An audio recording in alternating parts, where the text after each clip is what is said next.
नमस्कार मेरे भैया बहनों, आज हम कक्षा 8 का विज्ञान विषय का पाठ 9 जिसका नाम है विद्युत धारा एवं उसके प्रभाव। इससे पहले जो हम पाठ पढ़ चुके हैं परमाणु संरचना, उसकी पीडीएफ, परमाणु संरचना किसे कहते हैं, परमाणु संरचना क्या थी, वो सारी चीज़ें हम समझ चुके हैं। और जो आज हम नया पाठ पढ़ेंगे पाठ 9 जिसका नाम है विद्युत धारा एवं उसके प्रभाव, इस पाठ को ठीक से समझने के लिए आपको वीडियो को शुरू से लेकर अंत तक देखना बहुत ज़रूरी है। ये आप मेरी रिक्वेस्ट समझ लें या आप अपनी जिम्मेदारी समझ लें। अगर आपको पाठ को ठीक से समझना है, क्योंकि कोरोना काल में आप क्लास में प्रॉपर आ नहीं पा रहे हैं, तो क्वेश्चन आंसर करने से आप उसके कंटेंट को ठीक से नहीं समझ पाएंगे। उसके कंटेंट को अगर ठीक से समझना है तो मेरा मानना है कि आपको पाठ ठीक तरीके से समझने के लिए इस वीडियो को अंत तक देखना बहुत ज़रूरी है। तो हम शुरू करेंगे विद्युत धारा एवं उसके प्रभाव। देखो, विद्युत धारा क्या है? विद्युत धारा एक करंट है जो एक बिंदु से दूसरे बिंदु तक बहने का कार्य करती है। जैसे मान लीजिए ये बिंदु A रहता है, ये बिंदु B रहता है। इस बिंदु में जो बह रहा है प्रभाव, मतलब प्रवाह हो रहा है, बह रहा है।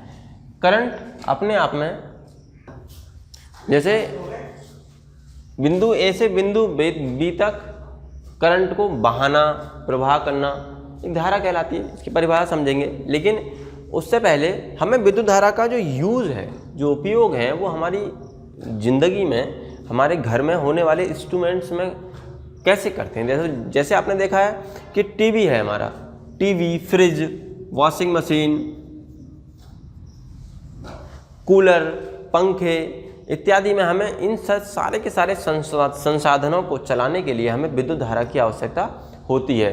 और विद्युत धारा किसी चालक में आवेश के प्रवाह की दर को विद्युत धारा कहते हैं। मतलब किसी चालक में आवेश के प्रवाह की दर को विद्युत धारा कहते हैं। चालक का मतलब क्या है?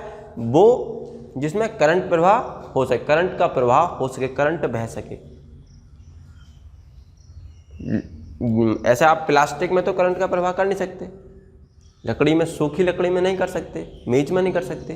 तो जो वायर है जिसमें आप करंट को प्रवाह कर सको, करंट बह सके, उसमें जो आवेश की प्रवाह की दर है, कितना आवेश प्रवाह हो रहा है, उसकी दर कितनी है, वह आपकी विद्युत धारा कहलाएगी। इसको आप कैपिटल I से प्रदर्शित करते हैं।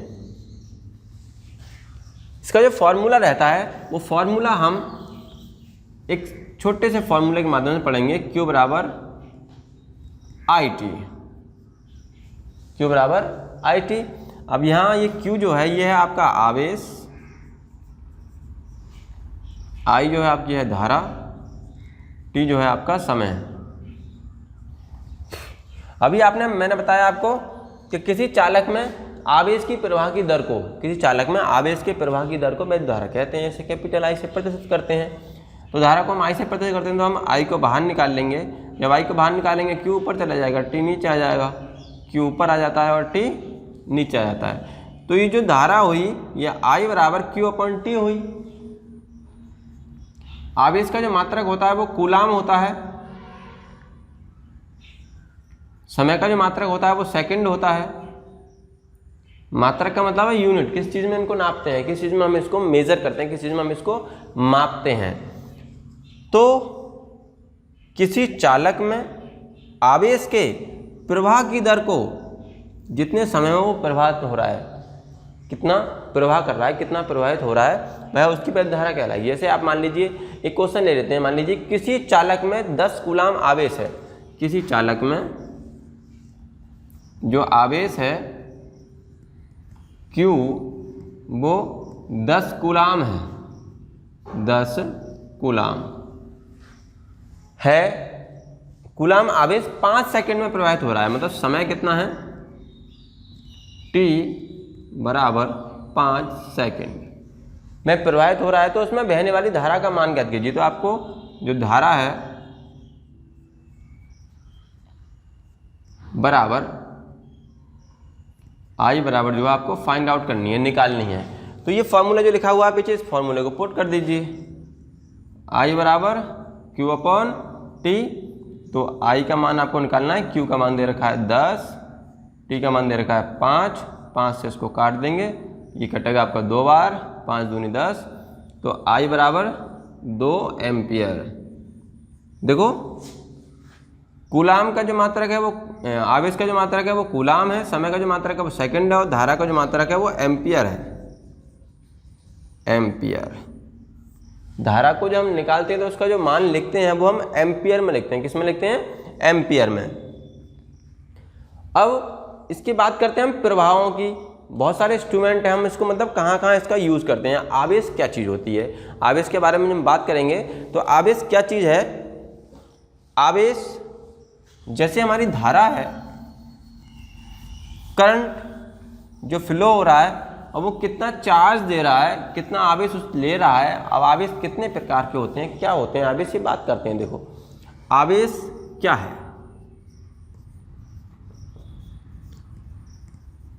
चार्ज, आवेश। आपने बहुत बार देखा होगा कि जो आवेश रहता है, आपके घर में जो इंस्ट्रूमेंट्स यूज़ किए जाते हैं उनको वायर के द्वारा जोड़ा जाता है, श्रेणी क्रम में, समांतर क्रम में। तो आवेश के लिए आप देखते हैं कि आवेश दो चीज़ों से मिलकर बनता है। एक तो होता है ऋणात्मक, एक होता है धनात्मक यानी कि नेगेटिव, और दूसरा पॉजिटिव। दो वायर की आवश्यकता होती है आपको आवेश प्रवाहित करने के लिए। मतलब किसी चालक पर इलेक्ट्रॉनों की अधिकता अथवा कमी आवेश कहलाती है। मतलब उसमें कितने इलेक्ट्रॉन अधिक हैं। अगर उस पर इलेक्ट्रॉन अधिक हैं तो वो ऋणात्मक है, इलेक्ट्रॉनों की कमी है तो वो धनात्मक है। अगर अधिक हैं तो पॉजिटिव धन आवेश होने का अर्थ था पदार्थ या चालक पर इलेक्ट्रॉनों की कमी, ऋणात्मक आवेश होने का अर्थ इलेक्ट्रॉन अधिकता कहलाता है। मतलब कहने का यह है, अगर इलेक्ट्रॉन अधिक हैं तो वो नेगेटिव वैल्यू रहेगी और कमी है उसमें तो हाँ पॉजिटिव वैल्यू रहेगी। आवेश को आप कैपिटल Q से प्रदर्शित करते हैं, चार्ज को जो मैंने अभी तुम्हें बताया, स्मॉल q से भी करेंगे तब भी कोई दिक्कत नहीं है। आवेश को आप Q से प्रदर्शित करते हैं, ये धनात्मक और ऋणात्मक होता है। आवेश हमेशा माइनस पॉजिटिव से नेगेटिव की ओर ड्रॉ होता है। आवेश इलेक्ट्रॉन के रूप में बहता है। जैसे मान लीजिए ये एक तार है आपका, यहाँ पॉजिटिव और नेगेटिव दोनों वायर जुड़े हुए हैं, तो कहते हैं हम कि लाइट भाग गई। लाइट कभी नहीं भागती, लाइट वहीं स्थिर रहती है। उसमें इलेक्ट्रॉन जो हैं, इलेक्ट्रॉन कार्य करना बंद कर देते हैं और एक इलेक्ट्रॉन का जो वैल्यू रहता है वो 1.6 × 10⁻⁻19 ऋणात्मक होता है। ये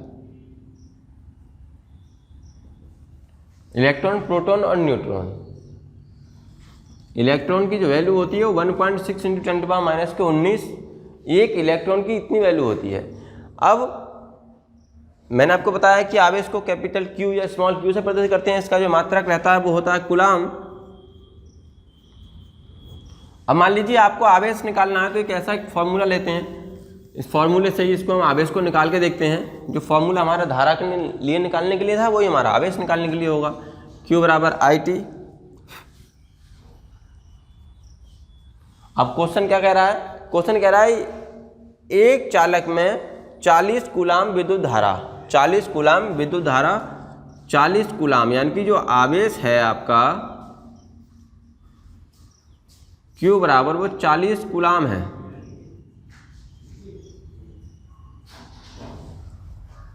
विद्युत धारा जो है वो 8 सेकंड तक प्रवाहित हो रही है। यानी कि जो धारा जो हो रही है आपकी,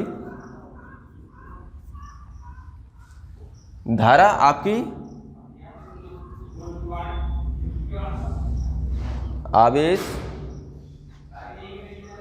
40 कूलाम विद्युत आवेश 8 सेकंड तक, विद्युत आवेश। समय दे रखा है आपका T बराबर समय दे रखा है आपका 8 सेकंड, 8 सेकंड तक प्रवाहित होती है। तो उसमें चालक में प्रवाहित विद्युत धारा का मान ज्ञात कीजिए, विद्युत धारा का मान ज्ञात कीजिए। अब मान लीजिए विद्युत धारा अगर आपको निकालनी है, अगर यहाँ आपको आवेश ना देखकर समय और धारा दे रखी होती तो आप Q बराबर लगा लेते। अब यहाँ भी आपको धारा ही निकालनी है तो धारा बराबर Q/T रहेगा। तो I बराबर Q का मान है 40 और T का मान है 8, 8 × 5 = 40। तो I बराबर 5 एम्पियर हो जाता है आपका। क्वेश्चन को दूसरा रूप दे दिया गया था, इसीलिए यहाँ भी हमें धारा निकालनी है। अगर हमें क्यों निकालना होता तो यहाँ दे रखा होता कि जो आपकी धारा है, धारा I बराबर 40 एम्पियर है और समय इतना है, तो आपको आवेश निकालना है। आवेश अगर आपको निकालना होता Q, तो ये ऐसा हो जाता। अब ये क्वेश्चन का रूप चेंज हो जाता, फिर फॉर्मूले के अनुसार लगाते हम।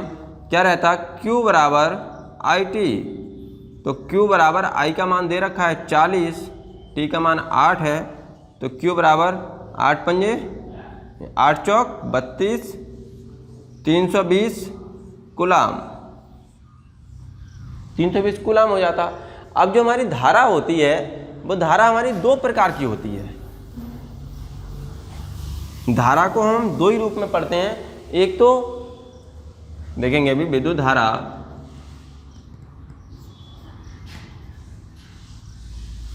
के प्रकार। धारा दो प्रकार की होती है।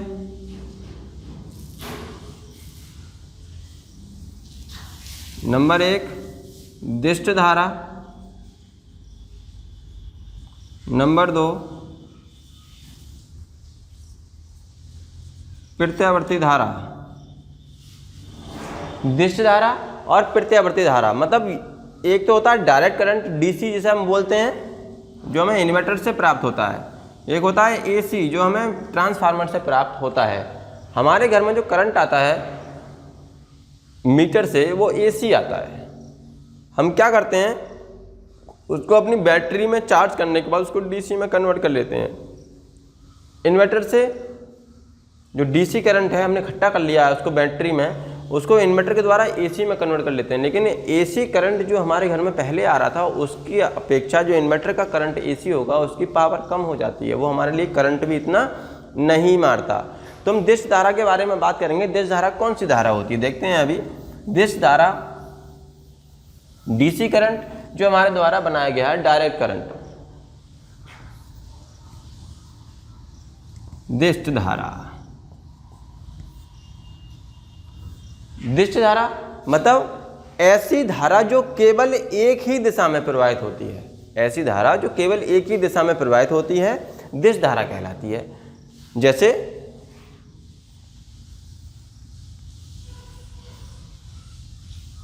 ये एक ही दिशा में प्रवाहित हो रही है। धारा दो प्रकार से प्रवाहित होती है। ये दोनों दिशाओं में प्रवाहित हो रही है, इतनी ऊपर उतनी नीचे। लेकिन यहाँ क्या है, जो डिष्ट धारा है हमारी वो क्या है, एक ही दिशा में प्रवाहित हो रही है। मतलब ये समय रहता है आपका इस साइड में, ये आपकी धारा रहती है। एक ही दिशा में बहने वाली धारा आपकी कौन धारा कहलाती है? दिष्ट धारा। सेल, बैटरी आदि से प्राप्त जो धारा होती है हमारी वो दिष्ट धारा होती है। इसे सरल धारा भी कहते हैं। इसे सरल रेखा में बहने वाली धारा भी कहते हैं। जो आपके सेल होते हैं बैटरी के, हम क्या करते हैं, सेल को ये आपका सेल बन जाता है। यहाँ से नेगेटिव रहता है, यहाँ से पॉजिटिव होता है। अब मान लीजिए पॉजिटिव वायर इधर जोड़ लें, नेगेटिव वायर इधर से जोड़ लें और यहाँ पर एक हम सुंदर सा बल्ब लगा लें तो वो जल जाता है। ये दिष्ट धारा के द्वारा एक सरल रेखा में बहने वाली धारा होगी। अब बात करते हैं हम प्रत्यावर्ती धारा की। प्रत्यावर्ती धारा एक ऐसी धारा जो दोनों दिशाओं में कार्य करती है। दिष्ट धारा एक ऐसी धारा थी जो एक ही दिशा में कार्य कर रही थी और प्रत्यावर्ती धारा आपकी दोनों दिशाओं में कार्य करेगी। वो भी देखेंगे क्या कह रही है प्रत्यावर्ती धारा, यानी कि एसी करंट। प्रत्यावर्ती धारा सीधी सी बात, वह धारा जो दोनों दिशाओं में कार्य करती है, वह धारा जो परिमाण और दिशा में समय के साथ अपने आप को परिवर्तित कर ले। परिमाण और दिशा में समय के साथ अपने आप को परिवर्तित कर ले और प्रत्यावर्ती धारा कहलाएगी। जैसे ये चित्र में बना रहा हूं यहाँ, इसमें कार्य भी है, मतलब परिमाण भी है और इसकी एक दिशा भी है। दोनों चीजें इसमें कार्य एक साथ कर रही हैं। और हमने दिष्ट धारा में क्या पढ़ा था कि उसमें आपका क्या था, सिर्फ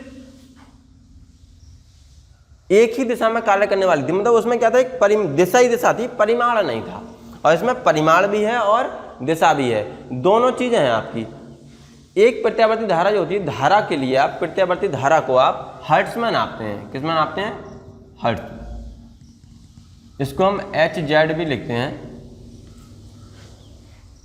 और दूसरी बात है हमारी विद्युत धारा के जो स्रोत हैं, विद्युत धारा में किस किस चीज़ से प्राप्त होती है, हमने ये चीज़ पढ़ ली। अब विद्युत धारा के जो स्रोत हैं हम उनके बारे में बात करेंगे अभी। विद्युत धारा के स्रोत, स्रोत का मतलब है विद्युत धारा किस किस चीज़ से उत्पन्न की जाती है।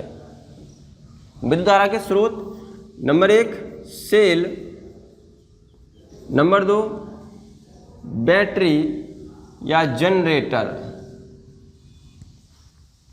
ये आपने स्रोत इसके पढ़ रखे हैं, जनित्र या जनरेटर। बैटरी आपने जनित्र भी जोड़ सकते हैं क्योंकि बैटरी सेल का ही कार्य करती है।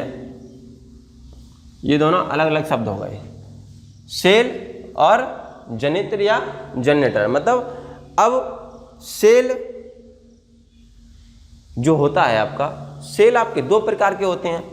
सेल आपके दो प्रकार के रहेंगे, एक तो रहेगा प्राथमिक सेल,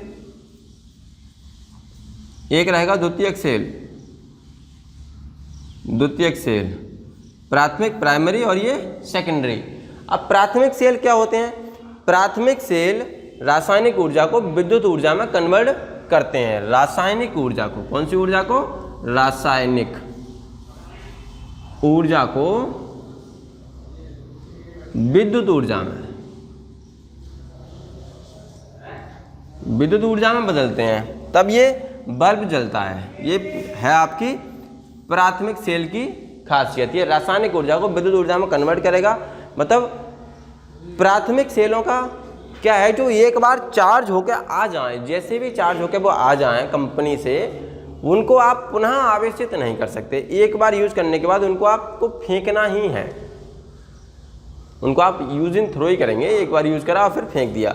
ऐसे सेल जो प्राथमिक सेल होते हैं वो कौन कौन से होते हैं? नंबर 1 होता है लेग्नान्सी सेल।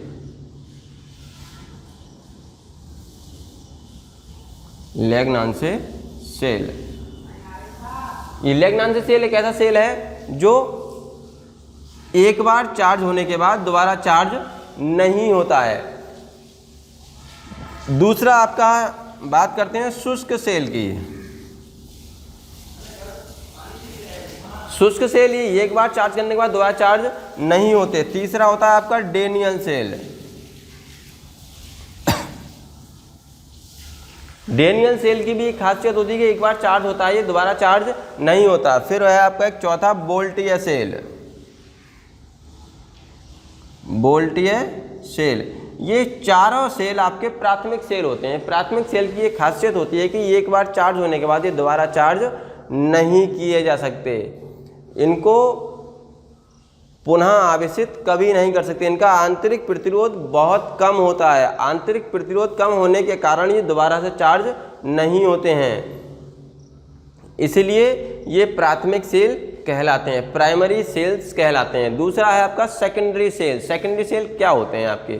सेकेंडरी सेल का जो मेन कार्य होता है वो सेलों में विद्युत धारा प्रवाहित करके विद्युत ऊर्जा का उपयोग, विद्युत ऊर्जा को रासायनिक ऊर्जा में बदलना होता है। मतलब सेलों में विद्युत धारा का प्रवाह करके और विद्युत ऊर्जा को रासायनिक ऊर्जा में, विद्युत ऊर्जा को उपयोग में लाने के लिए पुनः रासायनिक ऊर्जा या विद्युत ऊर्जा में रूपांतरित कर सकते हैं। मतलब कहने का ये है कि वो एक बार डिस्चार्ज हो जाएं तो उनको पुनः चार्ज किया जा सकता है। जैसे ये आपके 3 प्रकार के सेल होते हैं। द्वितीयक सेल में कौन कौन से होते हैं? प्राथमिक सेल में हमने 4 सेल पढ़े, अब द्वितीयक सेल में हमारे 3 सेल होते हैं। नंबर 1 सीसा संचायक सेल। सीसा संचायक सेल जो होता है इसको पुनः आप आवेशित कर सकते हैं। दूसरा है निखिल, मतलब निखिल से जो बने हुए सेल होंगे आपके, कैडमियम है ऐसे, कैडमियम सेल, ये पुनः आवेशित किया जा सकता है। दूसरा है आपका इन्वर्टर बैटरी। तीसरा इन्वर्टर बैटरी भी आपकी द्वितीयक सेल होती है, क्योंकि इसको हम एक बार चार्ज कर लें तो दोबारा डिस्चार्ज होने के बाद दोबारा चार्ज हो सकती है। ये आपकी सभी के सभी क्या हैं, द्वितीयक सेल कहलाते हैं, जिनको आप एक बार डिस्चार्ज होने के बाद दोबारा चार्ज कर सकते हैं। अब बात करते हैं हम जनित्र और जनरेटर की। जनित्र और जनरेटर क्या है?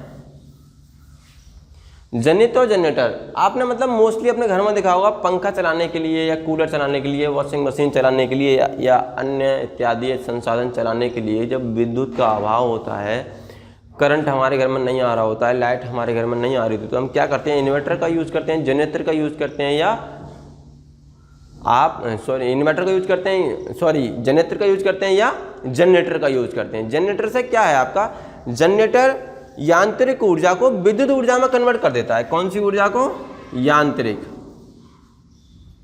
यांत्रिक ऊर्जा को विद्युत ऊर्जा में कन्वर्ट करता है। मतलब अपने द्वारा किए गए कार्य को वो विद्युत ऊर्जा में कन्वर्ट कर देता है और आपको लाइट प्रोवाइड कराता है।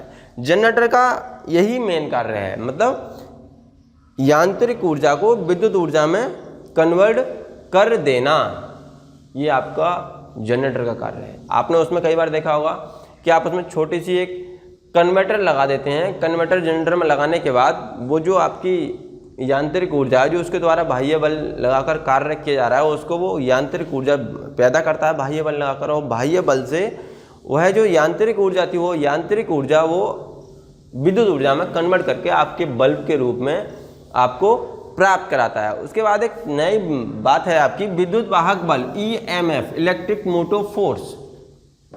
विद्युत वाहक बल,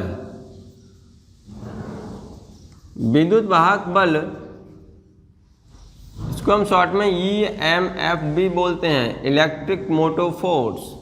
EMF क्या है? विद्युत सेल के संपूर्ण परिपथ में, विद्युत सेल के संपूर्ण परिपथ में एक कूलाम आवेश प्रवाहित होने के लिए सेल से जो ऊर्जा प्राप्त होती है उसे सेल का विद्युत वाहक बल कहते हैं।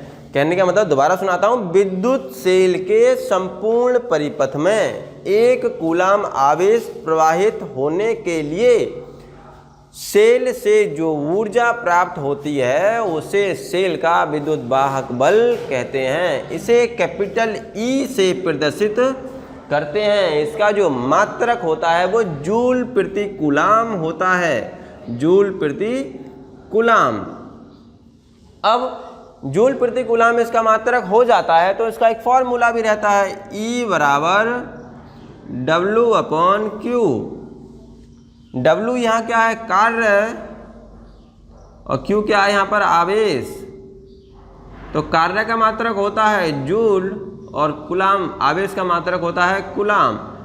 इस प्रकार इलेक्ट्रोमोटिव फोर्स का जो मात्रक बनता है जूल प्रति कूलाम। ये रही इलेक्ट्रोमोटिव फोर्स की बात। अब इलेक्ट्रोमोटिव फोर्स का जो फॉर्मूला बना है, इस फॉर्मूले पे मैं आपको कराता हूँ एक क्वेश्चन किस प्रकार आता है, क्वेश्चन क्या होता है और कैसे इसको हम फाइंड आउट करते हैं। क्वेश्चन ये कह रहा है किसी सेल का विद्युत वाहक बल 10 वोल्ट है, यानी कि विद्युत वाहक बल E बराबर 10 वोल्ट है। संपूर्ण परिपथ में प्रवाहित आवेश 5 कूलाम है, यानी कि जो आवेश है आपका Q बराबर वो 5 कूलाम है। सेल द्वारा प्राप्त ऊर्जा की गणना कीजिए, यानी कि जो ऊर्जा है आपके लिए, ऊर्जा को आप W से भी डिनोट कर सकते हैं। ऊर्जा आपको निकालनी है। आपने अभी फॉर्मूला पढ़ा है, फॉर्मूला क्या था? E बराबर W/Q। तो आपको निकालना क्या है? W निकालना है। तो W बराबर हो जाएगा ये EQ, क्योंकि W को बाहर निकालोगे तो EQ और Q की कर देंगे आप मल्टीप्लाई। जब मल्टीप्लाई करेंगे तो W बराबर E का जो वैल्यू है वो है 10 और Q का जो वैल्यू है वो है 5। तो W बराबर 10 पंजे हो जाते हैं 50 जूल। ये आ गई आपकी विद्युत ऊर्जा। इसके बाद ये आपका इलेक्ट्रोमोटिव फोर्स है। अब इसके जैसा ही एक दूसरा बिंदु और है जिसको हम अभी देखते हैं। दूसरा बिंदु है आपका विभवांतर। विभवांतर किसे कहते हैं? विभवांतर, पोटेंशियल। विभवांतर के बारे में हम समझेंगे। देखो ये बिंदु ए है, ये बिंदु बी है।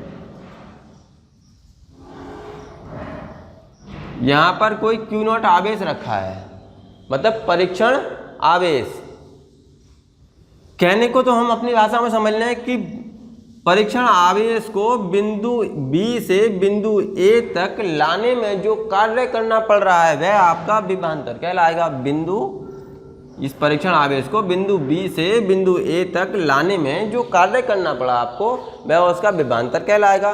दूसरी बात ऐसे भी कह सकते हैं इसको, किसी परिपथ में दो बिंदुओं के बीच एकांक आवेश को प्रवाहित करने में उन बिंदुओं के बीच खर्च होने वाली ऊर्जा को विभवांतर कहते हैं।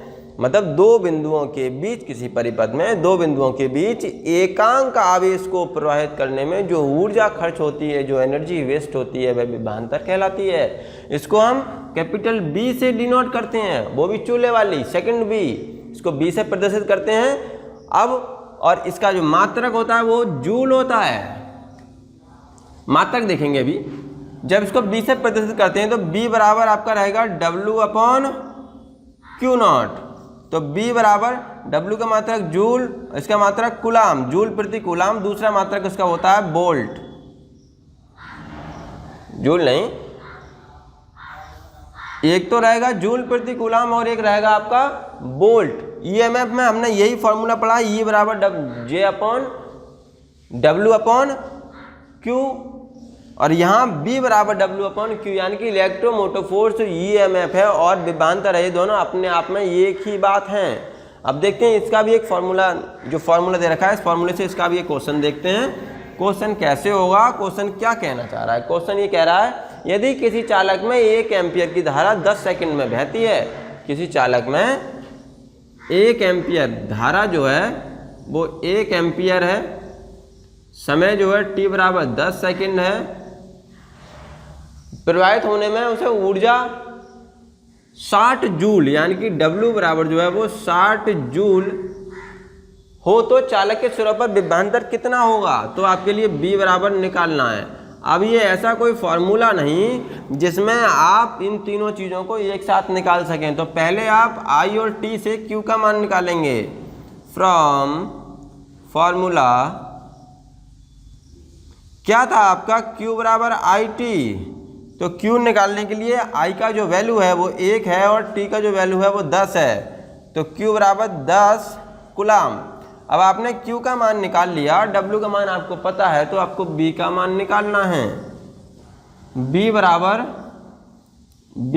W/Q।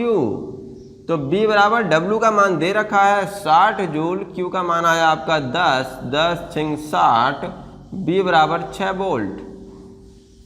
इतनी ऊर्जा आपको व्यय करनी होगी, 6 वोल्ट। इसके बाद एक दूसरा बिंदु है आपका रेजिस्टेंस, प्रतिरोध। प्रतिरोध यानी कि वैद्युत प्रतिरोध। वैद्युत प्रतिरोध क्या है, किसी चालक का वैद्युत प्रतिरोध उसके सिरों के बीच का विभवांतर तथा उसमें प्रवाहित होने वाली धारा के अनुपात के बराबर होता है। दोबारा सुनेंगे, किसी चालक का वैद्युत प्रतिरोध उसके सिरों के बीच के विभवांतर तथा उसमें प्रवाहित होने वाली धारा के अनुपात के बराबर होता है। इसको कैपिटल R से प्रदर्शित करते हैं। इसका जो मात्रक होता है उसका साइन ये होता है ओम, इसको हम ओम लिखते हैं, और इसका जो साइन होता है, जो चिन्ह होता है वो ऐसे बनता है। यानी कि आपको दो सिरों के बीच विभवांतर दिखाना है तो आप ऐसे दिखाएंगे। ये विभवांतर का है, सॉरी प्रतिरोध का है। प्रतिरोध का मात्रक जो है वो ओम है, इसका जो वर्ड है वो R है, और ओम का जो साइन है वो ऐसे है, और प्रतिरोध जहाँ भी आप दिखाएंगे वो इस तरीके से दिखाएंगे। ये प्रतिरोध का है। अब आपने देखा कि प्रतिरोध किसी चालक के सिरों के बीच के विभवांतर तथा उसमें बहने वाली धारा के अनुपात के बराबर होता है। तो उनके बीच R बराबर B/I, ये इसका फॉर्मूला हुआ।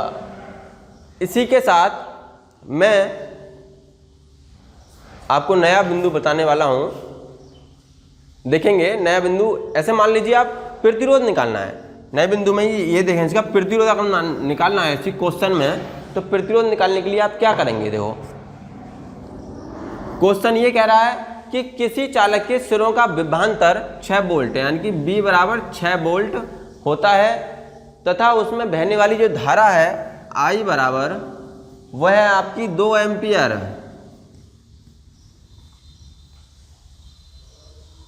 होती है। तो उसके चालकों के सिरों के बीच प्रतिरोध ज्ञात कीजिए। R बराबर आपको निकालना है, फॉर्मूला आपने अभी अभी पढ़ा है, छोटा सा फॉर्मूला था, R बराबर B अपॉन I।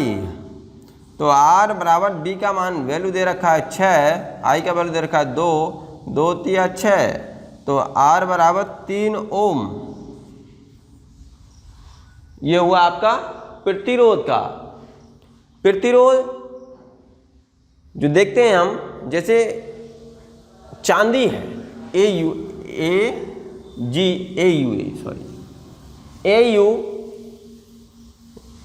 चांदी के लिए आप AG लिखते हैं। एल्युमिनियम है आपका AL, चांदी एल्युमिनियम। तांबा है आपका CU, यानी कि चांदी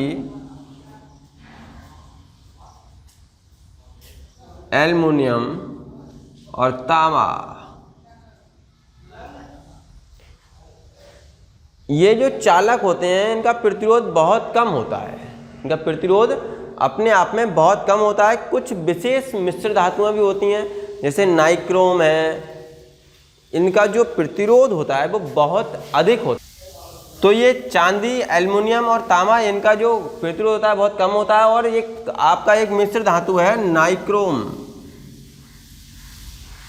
इसका प्रतिरोध बहुत अधिक होता है। क्या होता है? बहुत अधिक। तो इसी के साथ ही इस चैप्टर का ये अंतिम बिंदु था। इसके बाद की जो बिंदु है वो नेक्स्ट वीडियो में मिलेंगे। इस चैप्टर के कंटेंट को आपको ठीक से समझने के लिए ये मेरी आपसे रिक्वेस्ट है, आप इस वीडियो को अंत तक देखें। शुरू से लेकर अंत तक ठीक से अगर समझेंगे तो मेरा मानना है इस चैप्टर से आप you are very satisfied. Thank you very much.